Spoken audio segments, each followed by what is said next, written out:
Balikan po natin ang balita tungkol sa lindol sa New Zealand.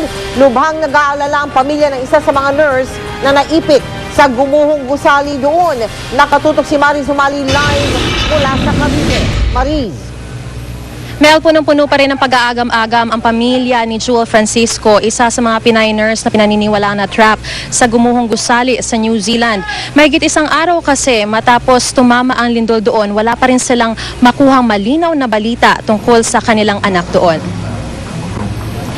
Puno ng pangarap si Jewel, 26 anyos, isang registered nurse dito sa Pilipinas na umalis siya ng bansa nito lamang Sabado. Nais niyang mapabuti ang kalagayan ng pamilya at mataguyod din sila, kaya tinayos niyang doon na magtrabaho sa New Zealand bilang nurse. Bukod dito, naroon na rin ang mga kaibigan niya, kaya't mas naengganyo magtrabaho roon. Nitong Lunes, ang unang araw ng kanyang klase sa King's Education na kailangan niyang makumpleto bago makapagtrabaho roon bilang nurse. Sa kasamaang palad nitong Martes ay naganap ang trahedya at isa sa pinakamatinding tinamaan ang CTV building kung saan nagkaklase si Jewel.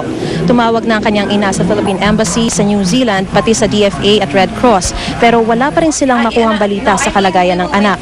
Sinubukan din naming tawagan ng DFA para matulungan ang pamilya ni Jewel, pero kumukuha pa rin sila ng balita kaugnay sa mga Pinoy na naipit sa mga gumuhong gusali roon. Hindi ngayon makatulog at makakain ng kanyang pamilya, lalo na ang ina, sa kawalan ng malinaw na impormasyon. Pero sa kabila ng trahedya, umaasa pa rin si Ginang Jovi Francisco na makikita pa rin sila ng anak.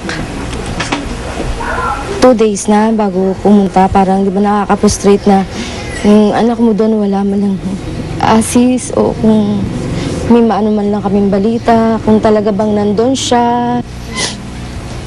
Ano siya? Uuwi siya. Kasi gusto niya yun eh. Hindi ko siya, gusto mo ba doon? Doon ka na lang, ganun. Hindi ako, siya nag-ano sa amin na gusto niya doon. Siya ang na mag-a-apply siya doon. Oo, siya. Mel, sa pagtawag nga namin sa DFA ay pinarating natin na sa kanila, sa ahensya, ang kagustuhan ng pamilya ni Jewel na makarating sa New Zealand para personal na makita ang kalagayan ng kanilang anak doon. At nangako naman ang DFA sa pamamagitan ni Asek Malaya na tutulungan nila ang pamilya ni Jewel at maging ang mga kaanak din ng iba pang mga biktima roon. Mel, ibigay ko na rin ang hotline ng DFA Action Center para sa mga kaanak na nais malaman yung mga kalagayan ng kanilang mga pamilya na nasa New Zealand. Ito ay 834-4448 at 834-4596. At yan ang pinakasariwang balita mula rito sa Cavite City. Mel? Maraming salamat sa iyo, Mariz Umali. Si Mel Tiangco, ang inyong kapusong totoo. February 1, ang aming ipabatid na magkakaloob ang GMA Kapuso Foundation ng libreng pustiso. Yung po yung tinatawag nating Ngiting Kapuso Project para sa mga bungal. Alam niyo bang ikalawang araw pa lamang mula nung ipanawagan natin dito, naku, puno na po agad ang aming listahan. Ganun pala karami ang nag-aasam na magkaroon ng ngipin.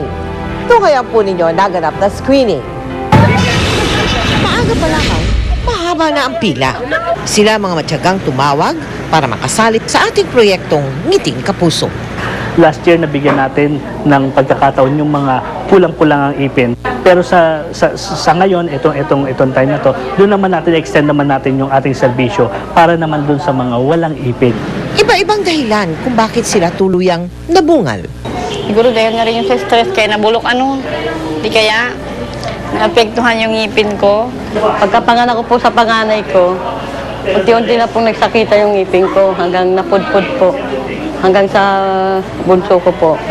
Si Jed naman, halos maubos ang ngipin nang mahulog sa bangin ang sinasakyang van. Meron pa po siyang natira, kaso siyempre dahil nahahawa na po yung iba eh. So pinabunod ko na po siya. Ngunit sa gitna ng pagsusuri ng mga dentista, may mga hindi pinalad na makapasa sa screening. Basically, okay naman yung upper ridge niya, no? Pero yung lower ridge niya, sobrang flat. When you say sobrang flat, pag ginawa mo ng pustiso yon, wala talaga siyang kakapitan. Karamihan sa mga nakapasa, requirement daw ang ngipin sa kanilang trabaho. Makakapaghanap buhay na ako.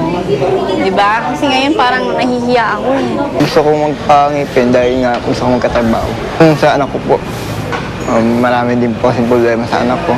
Gusto ko po sanang Yun nga po, mabigyan ng lunas. Matatapos na ang screening ng isang lola ang nakatawag ng aming pansin.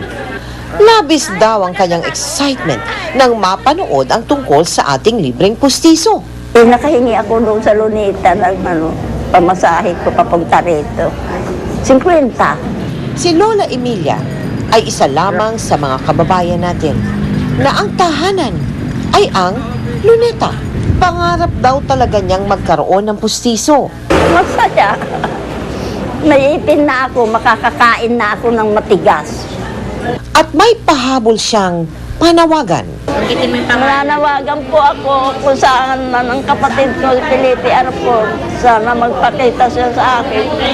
10 taon na ako, nag-inikot-ikot ng Maynila. Minsan nagugutom ako. Tinitiis ko ang gutom. Makita ko lang siya. Maraming salamat po sa Philippine Dental Association at sa Philippine Association of Private School Dentists Incorporated na naging mga katuwang natin sa loob ng 4 na taon ng project ng Ngiting Kapuso. Samantala, sa mga nais sumali sa aming mga projects o mag-donate, magtungo lamang sa aming tanggapan o magdeposito sa aming mga bank account o mag-log on sa www.kapusofoundation.com. Mga kapuso, meron po kami ipapakita sa inyo na video at may balita po kami na kapapasok-pasok lamang po dito sa GMA News. Meron pong isang nailigtas sa guho diyan po sa lungsod ng Christchurch sa New Zealand na alam naman natin ngayon, tinamaan na matinding lindol kahapon ito. Makikita nyo po mga kapuso na iniaangat po at nilalabas sa mga rescuer. Yang babae na yan na galing doon sa ilalim ng guho, mukhang nakakalakad naman at mukhang may malay naman. At malakas naman. Ito po mga kapuso, inuulit po namin, ibig sabihin yan, meron pa rin, maganda pa rin ang posibilidad na yung ibang napaulat na nasa ilalim ng mga pangguho na yan ay maililigtas katulad din ng babae niyan, mga kapuso. Bago lang pong pasok ito mula sa bansang New Zealand. At susunod, aalamin natin ang tunay na Twitter account ni Congressman Manny Pacquiao. Tuloy ang pagtutok natin dito sa 24 Oras.